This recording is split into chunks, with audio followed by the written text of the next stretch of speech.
Bonjour à toute la classe de CP de l'école René Cassin.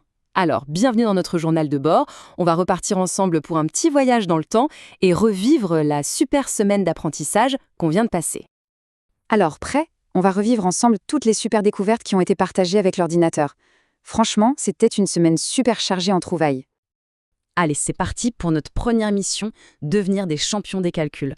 On va voir comment vous êtes devenus de vrais pros des nombres. Cette semaine, il y a eu une découverte, une astuce super maligne de calcul mental, le presque double. C'est une technique de génie vraiment pour calculer à la vitesse de l'éclair. Et justement, Norine et Asia ont partagé une technique brillante pour faire ce calcul en un clin d'œil. L'idée, c'est de partir d'un double qu'on connaît par cœur, comme 5 plus 5, et hop, on ajuste un tout petit peu. Fallait y penser, c'est super malin. Et vous savez quoi? Cette technique, elle était tellement efficace qu'elle a même bluffé l'ordinateur. Un grand bravo pour cette super astuce. Mais attention, l'aventure des maths, elle ne s'est pas arrêtée là. Non, non. Le défi suivant, c'était d'écrire les grands nombres en toutes lettres.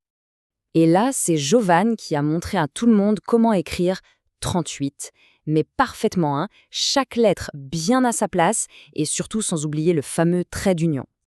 Et comme ça a été dit, c'est une étape vraiment importante pour devenir un champion de l'écriture des nombres. C'est un sacré progrès.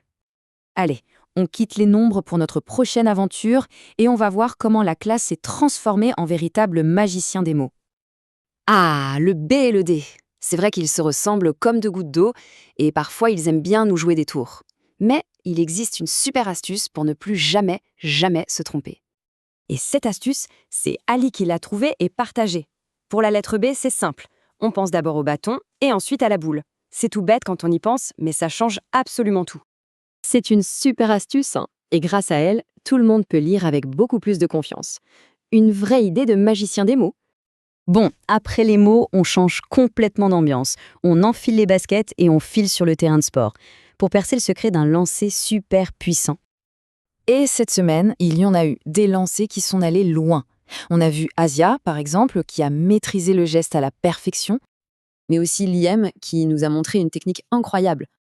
Et c'est là aussi. Franchement, c'était impressionnant de voir comment toute la classe est devenue experte en lancer. Bravo! Et en rassemblant tous les conseils, comme ceux de Kaiden et Dali, eh bien, on a découvert la formule secrète. Le secret, en fait, c'est de bien placer son corps et d'utiliser toute sa force, pas juste le bras.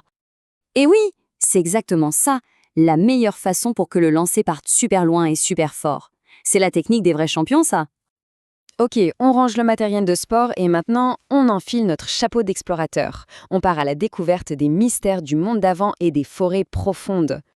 Alors, petite devinette pour commencer, quel est ce dinosaure qui se promenait avec une immense voile sur le dos? Une petite idée? Eh bien, c'est Adam qui nous a révélé le secret. C'était le spinosaure. Et cette grande voile, en fait, elle lui servait de nageoire pour chasser le poisson sous l'eau. Incroyable, non? Mais ce n'est pas fini. La classe a aussi fait la connaissance d'un dinosaure géant de 10 mètres de haut et a découvert des champignons super mystérieux, certains fascinants et d'autres un peu dangereux, il faut faire attention. Alors là, un grand bravo à toute la classe. C'est le moment de célébrer tous ces nouveaux super pouvoirs. En une semaine, vous êtes devenus des champions des calculs, des magiciens des mots, des pros du sport et de grands explorateurs du monde. Rien que ça?